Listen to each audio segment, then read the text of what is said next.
15 વર્ષથી પાલેજમાં જૂના અને જાણીતા computer, laptop, CCTV camera service, printer repairing તેમજ નવા અને જૂના કોમ્પ્યુટર લે-વેચ કરનાર. એડમિશન ફોર્મ તેમજ તમામ સરકારી ફોર્મ ઓનલાઈન ભરી આપવામાં આવશે. નહેર નિગમની ગંભીર બેદરકારીના કારણે આમોદ તાલુકાના બોદકા ગામના ખેડૂતો પાયમાલ બન્યા.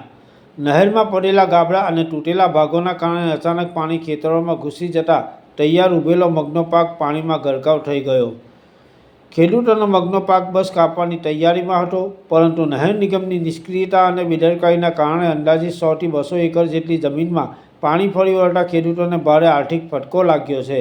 દાણ ઉપર ખેતી કરનાર અને દેવામાં ડૂબેલા ખેડૂતો માટે આ ઘટના કમરતોડ સાબિત થઈ છે. ખેડૂતોએ પોતાના ખેતરોના વિડીયો અને ફોટોગ્રાફ સાથે આમોદ મામલતદાર કચેરી તેમજ આમોદ નહેર નિગમ કચેરીએ લેખિત અને મૌખિક રજૂઆતો કરી છે. છતાંય તંત્રની ઢીલી કામગીરી સામે ખેડૂતોમાં ભારે રોષ ફાટી નીકળ્યો છે. ગામે ગામ નહેરમાં ગાબડા અને તૂટેલા ભાગો જોવા મળતા નહેર નિગમના ભ્રષ્ટાચારની પોલ ખુલ્લી પડી ગઈ છે.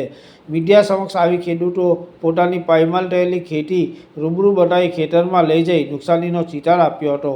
પાણી ભરાવાને કારણે પાક સડી જવાથી ભીતિ વચ્ચે ખેડૂતોને ચારે આંસુ રડવાનો વારો આવ્યો છે. ખેડૂતોની વ્યથા સાંભળવા આમોદ તાલુકા કોંગ્રેસ પ્રમુખ નરેન્દ્ર પટેલ તેમજ જંબુસર વિધાનસભા પ્રમુખ કેતન મકવાણા સ્થળ પર દોડી આવ્યા હતા. તેમણે ખેડૂતો સાથે મળીને નહેર નિગમ કચેરી સુધી જઈ અધિકારીઓને આડે હાથ લીધા હતા અને ઓફિસ બહાર બેસીને વળતર ન મળે તો ઉગ્ર આંદોલન કરવાની ચીમકી આપી હતી. હવે સવાલ એ છે કે શું નહેર નિગમ પોતાની જવાબદારી સ્વીકારી તાત્કાલિક સર્વે કરીને યોગ્ય વળતર ચૂકવશે કે પછી ફરી એકવાર કાગળો પરની કાર્યવાહીથી ખેડૂતોને હૈયા ધરપત આપશે? ખેડૂતોની મહેનતનો પાક પાણીમાં વહી ગયો છે. જવાબદાર અધિકારીઓ સામે કડક કાર્યવાહી અને તાત્કાલિક વળતર ચૂકવવામાં નહીં આવે તો આ મુદ્દો હવે માત્ર ગામ પૂરતો નહીં રહે, પરંતુ સમગ્ર તાલુકામાં ઉગ્ર સ્વરૂપ ધારણ કરશે તે નક્કી છે. પાલેજ ટાઈમ્સ, ભરૂચ. શું નામ તમારું? ભરતભાઈ ચતુરભાઈ પરમાર. આ અમારા ગામના ખેડૂતો છે બધા. ઓછામાં ઓછું 100 થી 200 એકર જમીન નહેરના પાણીથી લોકનો લેવાનો પાક, તૈયાર પાક આજે સંપૂર્ણ ખલાસ થઈ ગયો છે.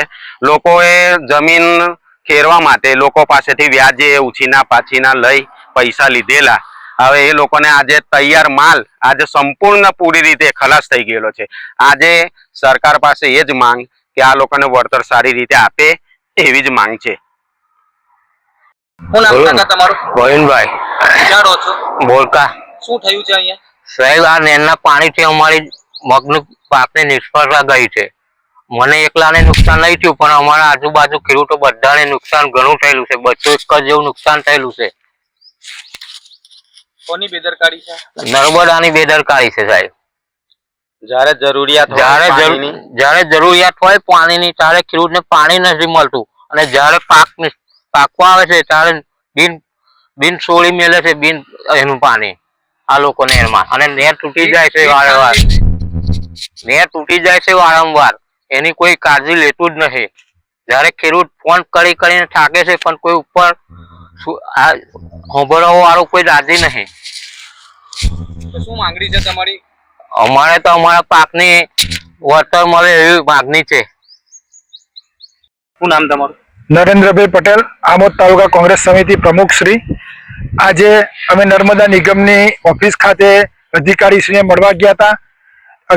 અધિકારીશ્રીને રજૂઆત કરી કે આ જે કેનલો વારંવાર તૂટી જાય છે, સાફ સફાઈ નથી થતી, એની માટે જાત નિરીક્ષણ કરીને વ્યવસ્થિત સફાઈ કરવામાં આવે. બીજું કે આ ખરેખર ચોમાસું ગયા પછી સાફ સફાઈ કરવાની જરૂરિયાત છે. અત્યારે નર્મદા નિગમના અધિકારીઓ અત્યારે સાફ સફાઈ કરાવે છે. અત્યારે સાફ સફાઈ કરાવવામાં હજુ થયું નથી, ત્યાર પહેલા પાણી છોડવામાં આવ્યું છે. પાણી છોડવાના કારણે ને નર્મદા નિગમની ઘોર બેદરકારીના કારણે આ ખેડૂતોનો મહામૂલો પાક, જે ખેડૂતોના મોઢામાં આવેલો કોળિયો છીનવાઈ ગયો છે, એ એક નર્મદા નિગમના અધિકારીઓને લીધે જ આ ખેડૂતોને નુકસાન થયું છે.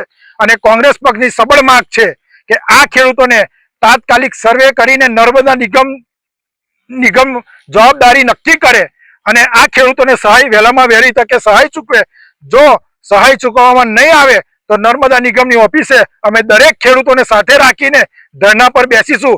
એની તમામ જવાબદારી પ્રશાસનની રહેશે.